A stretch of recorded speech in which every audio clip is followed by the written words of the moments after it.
Hello again, guys. It is I, Freeze700. We are back with a Valiant Salvor Chapter 2, Permanent Loss. This sounds, again, has been provided by Kerberos. It has been really awesome that he's provided me with these sounds. And some of these other sounds I had to pull from, obviously, free Creative Commons grounds. So, besides that, this is my work, the audio book. Here we go.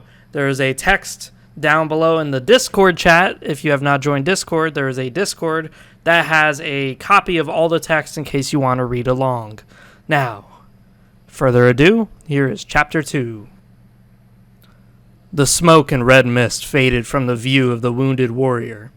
Standing in front of him stood a towering figure, a figure with a chest as black as the night, and extremities as yellow as piss. The figure looked at the bodies of the Golumti below him. He sighed a heavy sigh, as if in total shame of what he has done. What a waste. I'm sorry? Not talking to you, weakling, but about you. I just wasted 2 bolter rounds thinking these were Xenos, and you just stand there in my path gawking at me.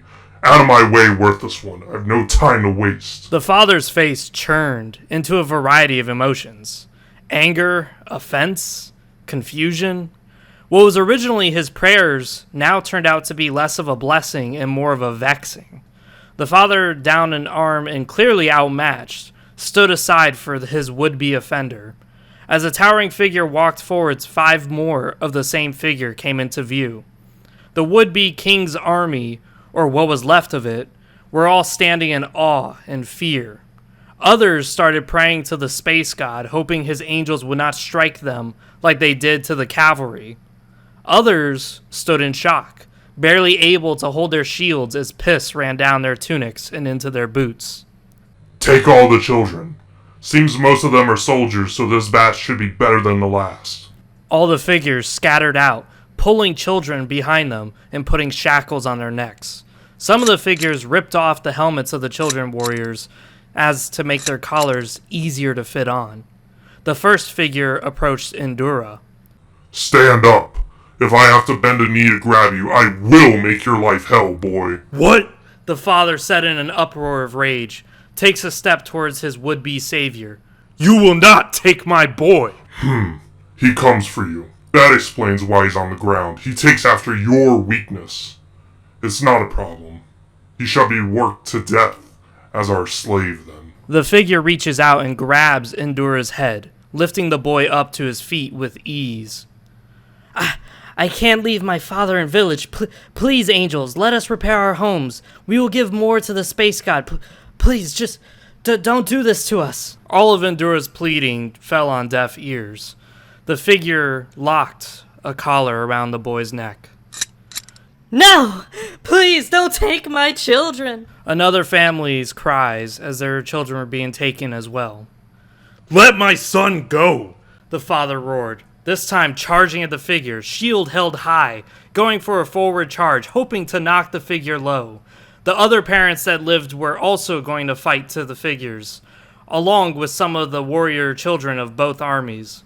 In a split second, the first figure raised his black ancient tool up to his waist. In less time than that, the familiar alien noise struck out again. This time, instead of awe, it inspired horror. No! Endura cried. His father's shield splits into fragments of splinters, his arm following with it. The life of Endura's family was cut short in a matter of seconds. What remained now was only the shield and arm fragments of his father's defiance. His chest, gone, turned into a mist. All that was left was his limp arm, legs, and what looked like defeat on his mangled head. Half his cheek missing from the blast. As if the figures shared the same mind, all the figures fired their tools of destruction. All parents were killed defending their children. Some of the blasts killed and wounded some of the kids that the figures had prized over. Endura lashed out in rage and despair, striking hard at the mountainous figure before him. The thrashing only gave Endura broken knuckles and bloodied fists as the figure ignored him. Remember this, weaklings. Here 2 armies clashed, and here 2 armies fell before us. We will make you like us. It will be tough and it will be dangerous.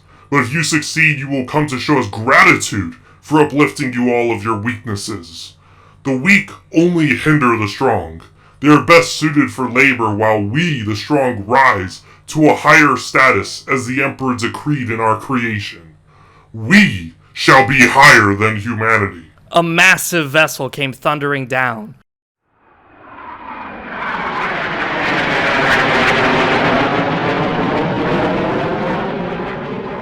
Blowing the barren trees down and making a grand appearance. This bird of thunder was nothing more than a slave transport, to take the prizes secured here and bring them to the chapter fleet hovering up above. The 6 figures stayed behind. More was needed before they too come. The children were either giving into their sorrow and walking into the vessel, or were putting a fight which resolved by the figures in the vessel to pull the collar's leashes. This gave all the kids a clear message. This was their fate. Nothing can be done to change that. As the 34 remaining kids entered the vessel, they couldn't help but wonder, what do these figures mean by uplifting? As the time passed in the dark vessel, Endura kept his head down. He was thoughtless. The pain of his knuckles, the aches of his muscles, and the pains of depression were all that flowed through his head. That final moment of his father's last roar, followed by the last sound Endura can recall. His eyes dried and irritated, empty of their last drop of tears. Endura can only sniffle in the dark.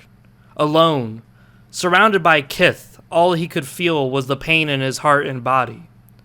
One child, brown hair, tan, and small black eyes, looked at Endura. He was one of the kids who tried to get the other kids of the village to straighten up and stop mocking Endura for his loss. Children are most cruel at times, especially times of play. Jorg was his name. Jorg was sympathetic, always aiding the elders with trivial tasks, and aiding all the other kids when they needed help performing tasks like stacking wood or tying knots. Jorg was by all accounts a good child. Around the age of Endura, slightly younger by only a few months. He viewed Endura as he viewed all people that he met, as equals.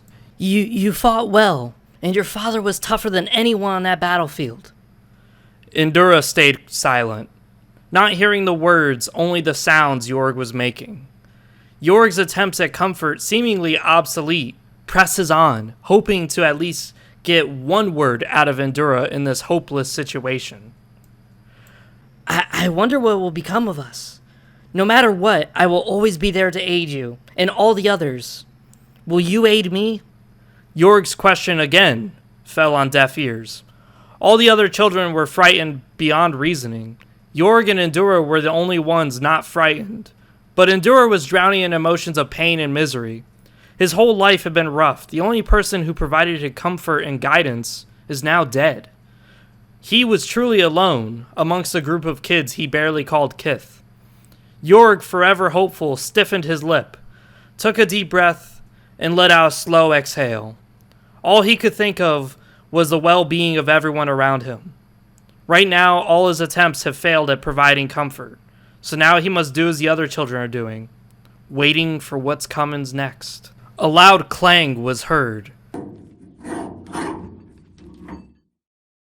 This alerted all the children. The doors once again opened as blinding light entered the pitch eternal darkness. The children's collars were tugged on by whatever lay ahead in the light. Each child rushed hurriedly towards the light. Upon exiting the vessel, their eyes adjusted to the brightness.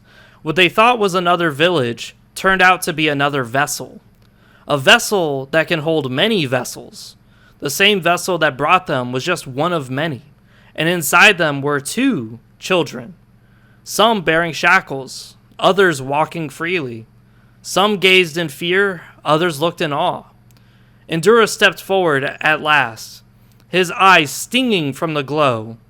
Upon realizing his surroundings, he looked, but not in fear like his kith, but a gaze of curiosity. What was pain was now replaced by a morbid wonder of what lies ahead of him. If they plan on making me strong, then I will be strong. I don't know how, but I will endure. I will avenge my father. But how do they make us strong enough to do that? Inside the massive hangar was children numbering in the 500. Many would be needed for the task ahead. The Space Marines ushered the vast children forwards into the blackened corridors.